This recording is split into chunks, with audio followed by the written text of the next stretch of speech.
Hey guys, what's going on? Scalemalon here, and I made this PowerPoint to kind of show you the builds that I want to do in the future, and kind of this quick outline for the channel that I will loosely follow and is very much subject to change. This is obviously somewhat cost prohibitive in terms of like how much money these kits cost, so I can't guarantee this is what it will be. But this is the plan that I would like to stick to. As you guys know, I have finished Enterprise, and I am working on Saratoga. Almost done with that. So this is sort of what I have done, and what I really like to do here with this plan is to build every single U.S. carrier in World War II. Well, not every single U.S. carrier, but a representative of every single U.S. carrier in World War II. So, like, especially with the earlier classes, like the Lexingtons and the Yorktowns, build each one of those. But when it comes to Essex, I want to build sort of like a representative of each color scheme and each sort of make that it had in terms of long haul, and short haul models. So 2024, I hope to do a pre-war Yorktown, kind of show the pre-U.S. Navy. This is in 1940. This picture of Yorktown. So yeah, and then do a pre-Saratoga when Lexington was the only carrier in the U.S. inventory. Would like to do that hopefully 2024, but we'll see. I am a full-time student, so it is up in the air whether or not I will be doing what time I have, basically. Or, as I said, because I want to do every single U.S. carrier up until the Essex, do a Lexington in Measure 5, especially because I think this is a very unique camo scheme for the U.S. Navy to have this faux bow, the faux wake on the bow. Also, as you can see, it's incredibly heavily weathered. The paint, I guess, just didn't stick on very well at the time, and I'd really like to do that. I think it looks really cool. Other builds I'd like to add to this, obviously, like I said, is the long haul and the short haul of the Essex. As you can see, that is the difference, is they pushed out the AA platform. The first one I would like to do, I don't know which I don't know which Essex ones I want to do in particular, but I know I do want to do this Lexington, in particularly this scheme, especially because it pays homage to the first Lexington. Obviously, it's been renamed to Lexington CV-16 after Lexington CV-2, but also too, in this photo, as you can see, it says Lex. Kind of like the pre-war carriers when they started painting their Lex and Sarah and YKTWTN, or to show Yorktown, and then Wasp on the flight deck, and I think that's really cool. It's unique to that. I don't remember ever seeing it for any other carrier. Most of the carriers by this time were doing the numbers, and from what I can tell, this is 45. Maybe this is post-war, but based on the Measure 21, or Measure 12, sorry, that would be 45-ish. The different measures I'd like to show off and kind of just kind of build to show the heritage, I guess, are Measure 32-610D.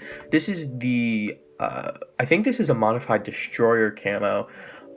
This was the only carrier to have it. This is being USS Essex, so I guess I'd have to do an Essex, so two of those are down. Measure 3310A, this seemed to be the most common one out there. This is probably what I will do, like a Ticonderoga long haul Essex in this one. This one is another cool one I found. I really do like this one a lot. It is most common on Hornet or Wasp, so maybe I'll follow suit with those guys. Kind of do the renamed of each one. Who knows? We'll see. This one I always have thought is super cool, especially the port side. And I think I'll do Franklin in this one, because Franklin, one side was Measure 32-6A, and one side was, I believe, either Measure 33-17A or the other one, Yeah, the other one was that. So anyway, challenging builds. Wasp CV7. It will be somewhat difficult, I think, just due to the fact that it's basically a Yorktown, but it's scaled down. I've done some rough calculations, and in real life, Yorktown was 770 feet overall length, which is about 717.6 millimeters, I rounded up. And the beams are the same, as you can tell, but it's really just that length and chopping off 4 inches, something like that, or 3.9 inches. And it doesn't sound too difficult, but it's also then you have to redo the island, which can be a little challenging. USS Hornet. Now this is challenging for a different reason. This one would be probably the most expensive model I were to build, because I don't plan on doing a ton of things for these. I plan on getting like the very basic photo etch sets from them, nothing like all these Pontos kits that I had for Enterprise. That's just too labor intensive, and honestly, it's not totally worth it for me.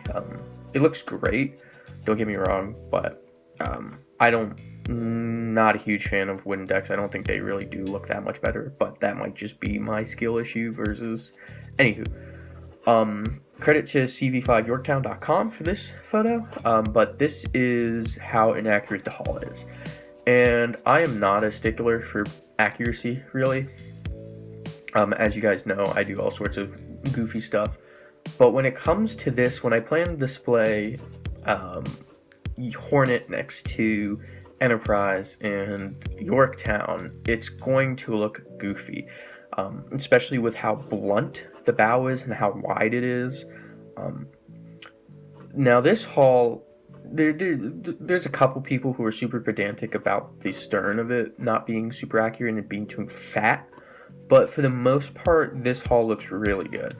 And to have that with this would look weird. And so I was thinking you'd have to buy then this kit and then whatever's cheaper merits Yorktown or Enterprise at the time, and basically kit bash the two together. But like I said, I think it's just, and then photo etch on top of that, it's just going to be super expensive, and I don't know if I want to do that. So I'm not sure if Hornet will ever be built until there's one released, because the Merit kit is like $150, and the Hornet kit's about $80 to $100, and then the photo etch is about $40-50, $80 sometimes too. So at that point, you're just building, like, it's just kind of expensive, especially when the Ranger, which I plan on to build, and a lot of the Essexes are about $100, and then $30 for the photo etch set, which is $130, and that's roughly where all these are going to be, with Yorktown being the exception at $150 to like $175, which is not bad considering all the photo etch you get, but then you have to buy this on top to get the island and stuff. But yeah, guys, that is it. Let me know your thoughts. I know this wasn't the most comprehensive of looks, but this is kind of just up in the air. So yeah, I will see you guys in the next video. Peace.